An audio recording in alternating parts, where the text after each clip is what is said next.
Hi, in this video I'm gonna share with you my first experience in printing. So it's been quite some years I want to buy a printer and I've been always wondering which one I wanted to get. I almost got one last year. That was the Pro-200S. It was second hand in very good state with like lots of papers and pretty good level of ink, so it was like pretty interesting to get one, but I was renovating my flat. There was a lot of dust around, so it would not have been very convenient, plus it takes a lot of space and you didn't have a lot of space back then, so I decided to pass on it and instead wait for it. Now I finished my flat, or at least nearly finished renovating my flat, so it's a lot cleaner and there's definitely not as much dust, and I got myself that printer, which is the Pixma Pro-200S. It's from Canon, and I'm gonna tell you why I got like this A3 Plus in particular, and in particular that Pixma Pro. So in A3 Plus you don't have a lot of models. You've got from Canon, you've got that model, you've got the Prograph 300 and 310, which is recently upgraded, and you've got Epson, you've got the 8550 EcoTank, and you've got, I think it's SCP 7000 or 7 whatever series. I haven't really dived into it too much for Epson, because on Epson I read quite a bit of reviews that in terms of gear you've got some limitation when you've got thicker paper to load them in, especially for the EcoTank 8550, which is the one I considered seriously against this one. And I don't want to end up buying something I have issues with. I mean, many people don't have issues. I guess it depends what you're printing what you're printing with this printer. But for me, I wanted something that runs and I don't have to bother with. I chose this Pixma Pro-200S, for example, also above an A3 Plus, above an A2, because that's my first time printing, that's my first printer, and I know I will make mistake. I don't also know if I will print that much in the future. I don't know if I will be like printing really heavily or not. And from what I understood is that the A2 printers, like the Prograph 1000, 1100, these are printers that requires to be used quite frequently. And I am a travel photographer, I run workshops, I do like all these kind of things, and so I'm often absent for like quite some time. I know there are softwares that allows to have the printer running for you while you're away, but I just don't want to have to bother with this for now. And the reason I'm saying this is because those bigger printers need to be used on a regular basis so that the ink doesn't dry. Talking about ink, this is a dye ink printer, and as a dye ink printer it probably means it's a little bit cheaper. It means also a little bit less maintenance. It also means less, the darks also less deep, so we will see about this. I have no idea for now. I know that this printer will allow me to do all the work I want, with the limitation that it's A3 Plus maximum size, which is already pretty decent for home printing, to be fair. I think I will have quite a bit to play with, so I'm really excited about it. And I think now we're gonna open it. So as you can see, it's still closed. I haven't opened it yet.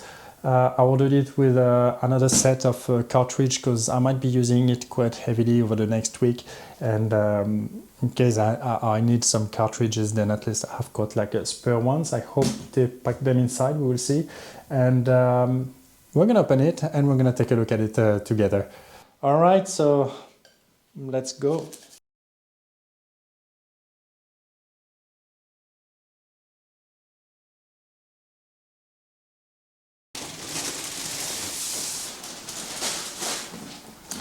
Okay, that's the printer. As you can see, it's fairly big. I'm gonna get a little bit closer, not too much. It's pretty big printer, it's pretty heavy. It must be around like 15-20 kilos, I guess. So you need quite a bit of space to have it. It's not huge, like impossible to have, but you need a bit of space. And that's where that one fits perfectly. So I'm gonna get it like this. There we go. We've got the printer in place. All right, so now I'm doing all the setup. and I'm being very cautious with this kind of thing, not to miss anything. I haven't installed yet the printer head and the cartridges, so at the very beginning there is like an online guide that you can follow. There is also the guide, the written guide here, which is I guess pretty helpful too. So I'm gonna follow the thing online and let's see what it gives. So let's hope it starts well.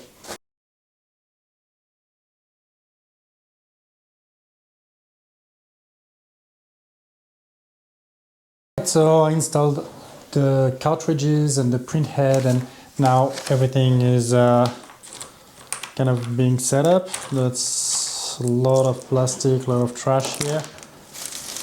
Kind of disappoints me, but what do you want? It's the way it is. Can't change that a lot. There are still quite a bit of steps like to set up the printer, so I guess I'm gonna have to do quite a bit of steps here before even to start thinking about printing any picture. I already have in mind the one I want to print. So, because these printers are with dye ink, they have more, I don't know if you can hear the printer in the background, but it's making a bit of noise. With dye ink, they're more recommended for colors picture. So I'm gonna try to find something which is a little bit more colorful for the first print. And then I'm gonna start also other stuff that are a little more maybe like with muted colors and like desaturated a little bit, and let's see what it gives. I'm pretty confident it's gonna give good results, but we'll see. So as I said, we need to find first the paper profile for our specific paper. So in this case I have an Ilford paper, so I want the ICC. You can also write profiles.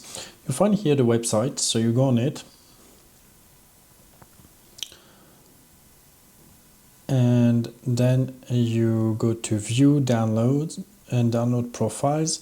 You select the paper range. For me it's a gallery range. I select my printer brand, Canon. I select my printer. I have no idea why, but there is M1X. I'm not sure what it means, so I'm gonna choose the original one.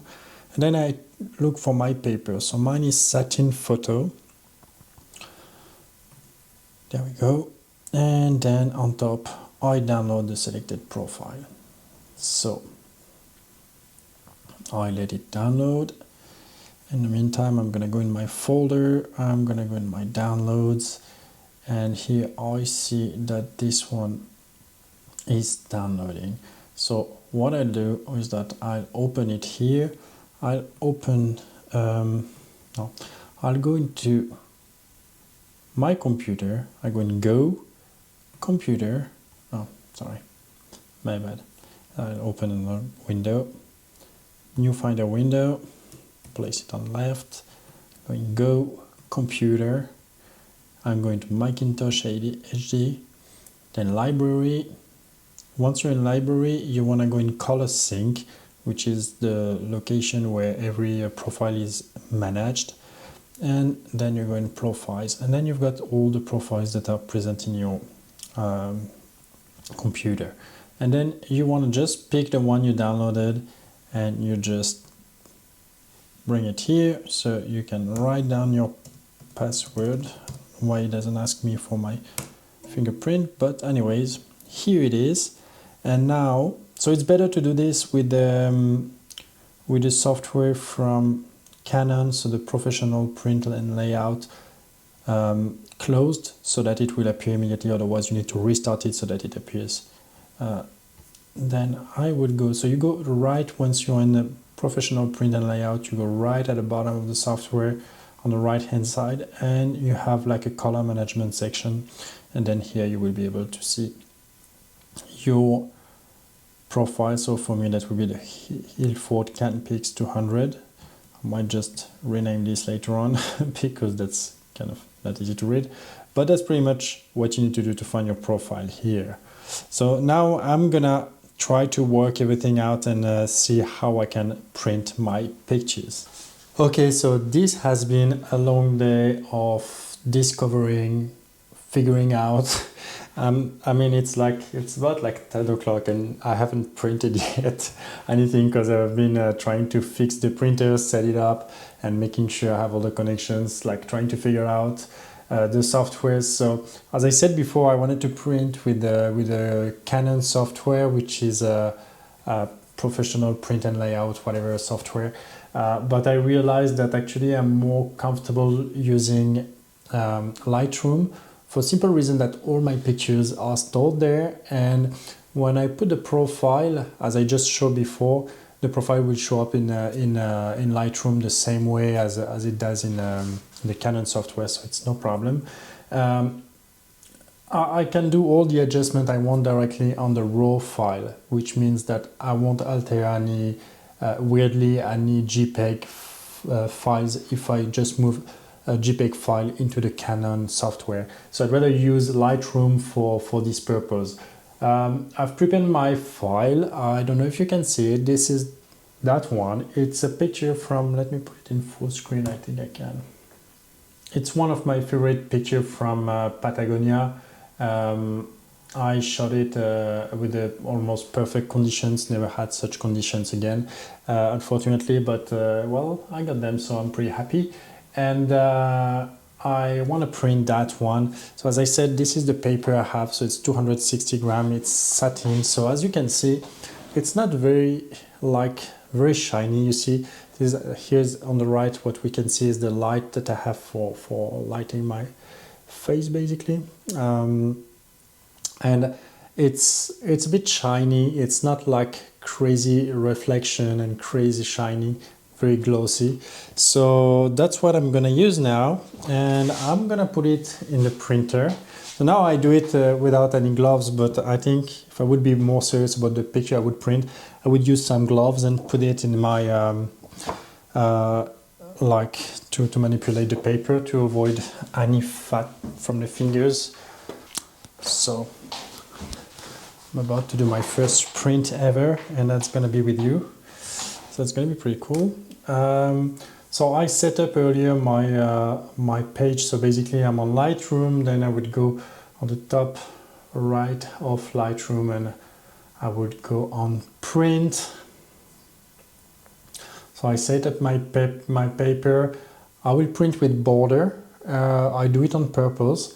Want to see the effect it will give, and I could do it as well borderless, but for this time around I will do it with borders. Let's see what happens when I press on print, because I'm really not sure. Let's give it a shot. Print. I don't know if you can hear the printer. Well, the paper is in. I'm really excited. So I'm gonna move the camera and try to shoot this.